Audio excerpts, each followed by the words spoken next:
पढ़े थे introduction of chemistry, यानी कि केमिस्ट्री है क्या। नॉर्मल भाषा में तो आप लोग जानते हैं, आपके यहीं पे हर जगह दिखाई देता है कि केमिस्ट्री। देखिए, जैसे लोग नहीं कहते हैं जल ही जीवन है, बिना जल के जीवन नहीं है, उसी तरह आप ये भी समझ लीजिए कि अगर केमिस्ट्री नहीं है तो कुछ भी नहीं है। आपके हर जगह चारों तरफ केमिस्ट्री है। आपके घर में चेयर है, केमिस्ट्री है। ये मेरे पास मार्कर, ये स्केल्स है, इसमें भी क्या केमिस्ट्री है बेटा। केमिस्ट्री कम उसमें मिला पड़ा है। ठीक ठीक ऐसे ही हमारे घर में बल्ब है, जो जितने भी मैटर हैं सब कुछ में ही केमिस्ट्री है। हम यहाँ तक कि हमारी बॉडी में भी केमिस्ट्री है, क्योंकि हमारे शरीर के अंदर एक रिएक्शंस होते हैं, biological reaction, biological biological reaction. ठीक है, इस बायोलॉजिकल रिएक्शन में एक होता है मेटाबॉलिक रिएक्शन, मेटाबॉलिक रिएक्शन। बेटा इस मेटाबॉलिक रिएक्शन में ये दो टाइप के मेटाबॉलिक रिएक्शन होते हैं। एक होता है कैटाबॉलिक, कैटाबॉलिक रिएक्शन, ठीक, और एक होता है एनाबॉलिक रिएक्शन, बॉलिक रिएक्शन। ये हमारे शरीर में होते रहते बेटा। अब ये तो आपको मेटाबॉलिक और एनाबॉलिक रिएक्शन ये हम लोग आगे बचा के पढ़ेंगे।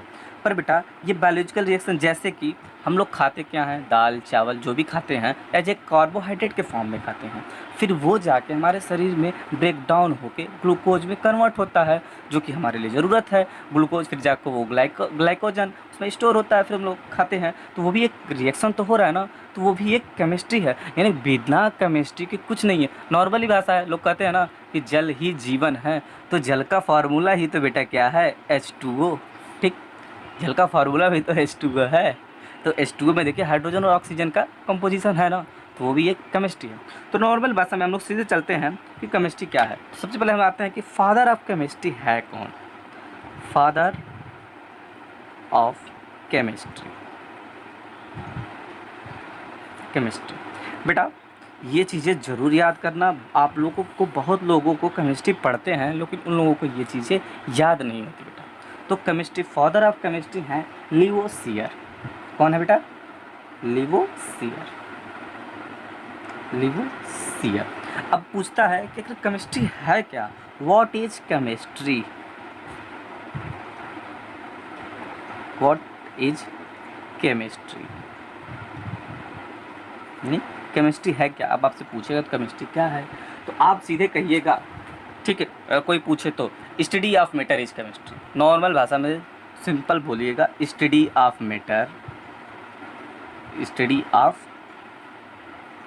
मैटर, यानी जहाँ पे हम लोग विज्ञान की वह शाखा जिसके अंतर्गत हम मैटर की स्टडी करें तो उसे हम केमिस्ट्री कहते हैं। अब मैटर क्या होता है बेटा, सबसे बड़ी बात तो यही है ना कि मैटर सोचना पड़ेगा क्या होता है।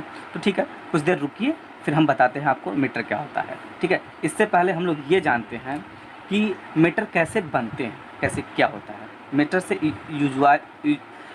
क्या चीज़ें ज़रूरत होती है। तो देखिए सबसे पहला होता है कंपोजिशन, कंपोजिशन जिसको बेटा हिंदी में कहते हैं संघटन, संघटन। ठीक बेटा, दूसरा हो गया रिएक्शन, मैं आपको ऐसे लिख दे रहा हूँ रिएक्शन, ठीक है, RXN, तब तो और भी है, ठीक है, रिएक्शन जिसको बोलते हैं अभिक्रिया, अभिक्रिया। ठीक बेटा, अब जब ये चीज़ अभिक्रिया, सबसे पहले देखिए कंपोजिशन क्या है, दो या दो से अधिक कुछ भी कोई कंपाउंड मिल जाए तो उसको हम कंपोजिशन ही कहते हैं। ठीक है, वो मिले तो आपस में कुछ हुआ तो वो एक रिएक्शन हुआ, उसको हम क्या कहेंगे, अभिक्रिया। तो जब वो दोनों मिल जाएंगे तो कुछ तो बनेगा ना बेटा, कुछ बनेगा तो कोई प्रोडक्ट ही बनेगा। जो प्रोडक्ट बनेगा उसको किसी यूज में लिया जाएगा तो उसको हम कहेंगे यूटिलाइजेशन। ठीक, यानी कि उपयोग, उपयोग।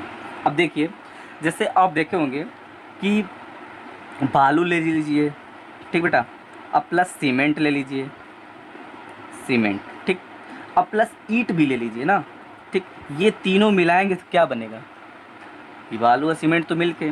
तो आप इसके लिए किस चीज़ के लिए उपयोग करेंगे भाई साहब, दीवार ही तो बनाने के लिए यूज करेंगे ना।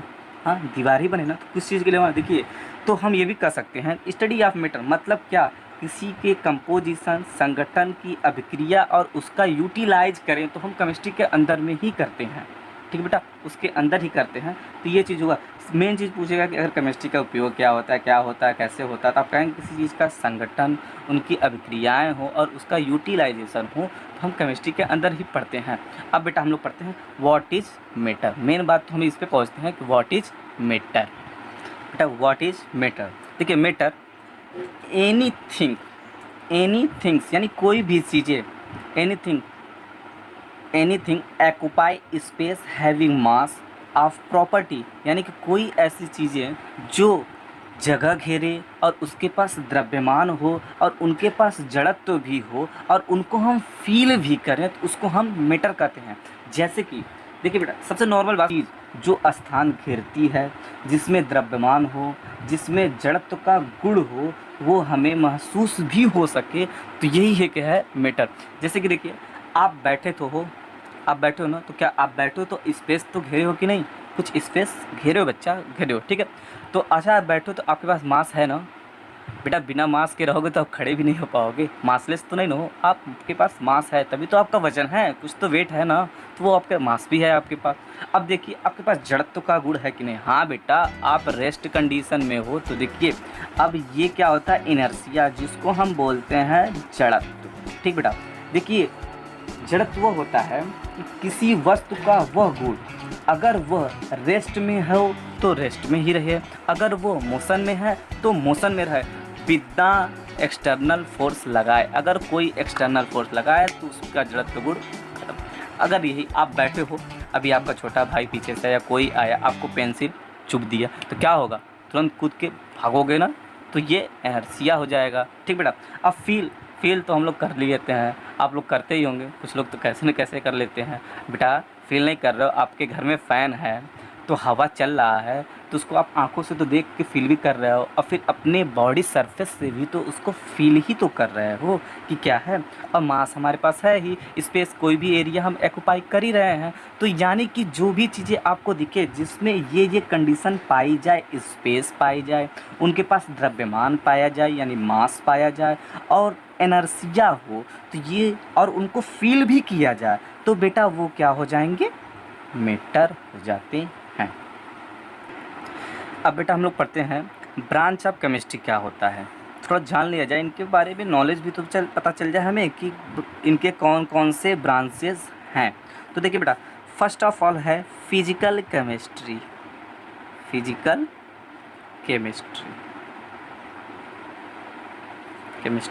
जिसको हम हिंदी में बोलते हैं भौतिक रसायन, ठीक बेटा। अभी हम बताते हैं इसके बारे में क्या होता है। उसके बाद एक आता है इनऑर्गेनिक केमिस्ट्री, इसको बोलते हैं अकार्बनिक, देखिए नाम से भी होता है अकार्बनिक, ठीक बेटा। तीसरा होता है हमारा ऑर्गेनिक केमिस्ट्री बेटा, सबसे बड़ी ब्रांच होती है ऑर्गेनिक केमिस्ट्री, ये जान लीजिएगा, सबसे बड़ी ब्रांच। आते हैं हम लोग फिजिकल केमिस्ट्री, होता क्या है, देखिए बेटा physical chemistry first of all इसको हम कहेंगे कि study of principles of chemical reaction,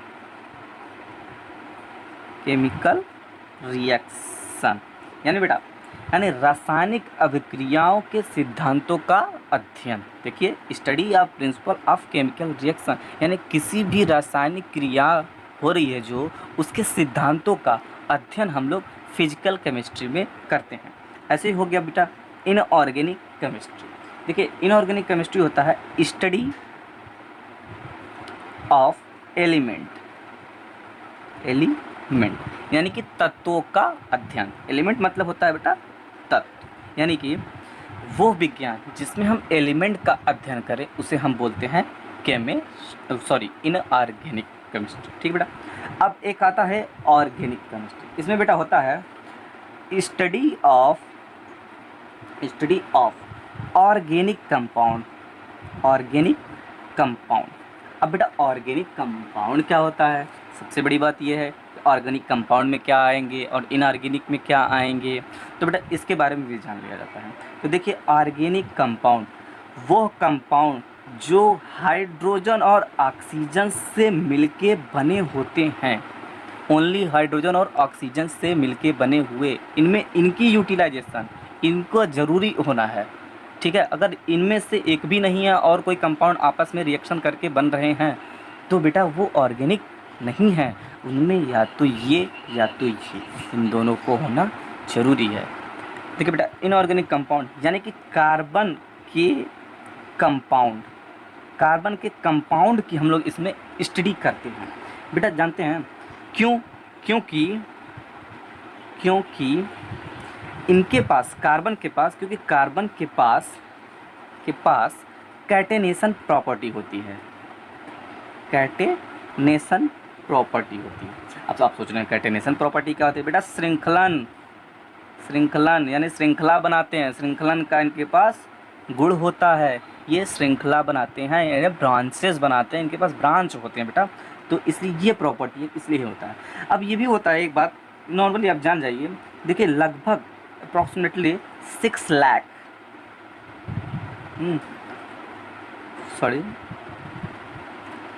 6 lakh लगभग 6 लाख कंपाउंड हैं कार्बन के होते हैं, ठीक है। इसलिए इसके लिए एक अलग ब्रांच ही बना दी गई है, एक अलग ही शाखा है जिसको हम लोग ऑर्गेनिक केमिस्ट्री कहते हैं। देखिए कभी कभी क्या होता है कि ऑर्गेनिक केमिस्ट्री में आपको कार्बन तो होंगे, उसके बाद हैलोजन कंपाउंड जैसे बोरान, फ्लोरीन, क्लोरीन, इन कंपाउंड के साथ भी जुड़ के बनते हैं, तो इसको भी हम लोग ऑर्गेनिक कंपाउंड कहते हैं, ठीक बेटा।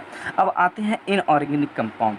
देखिए inorganic compound except inorganic compound में देखिए कार्बन तो पाए जाएंगे, उसमें हम लोग कार्बन की अध्ययन करेंगे लेकिन कार्बन के कंपाउंड का अध्ययन नहीं करेंगे। तो अगर इसमें कहा जाए एक्सेप्ट, तो एक्सेप्ट हम कह सकते हैं कि H और C वाले कंपाउंड अगर होंगे तो वो इनऑर्गेनिक में नहीं होंगे, उसके अलावा जो होंगे वो इनऑर्गेनिक में होंगे, यानी इन दोनों को छोड़ के। जैसे ओनली हाइड्रोजन को हम पढ़ सकते हैं ओनली, ठीक है। और भी बहुत है पूरे पीरियोडिक टेबल में, आप पूरे पीरियोडिक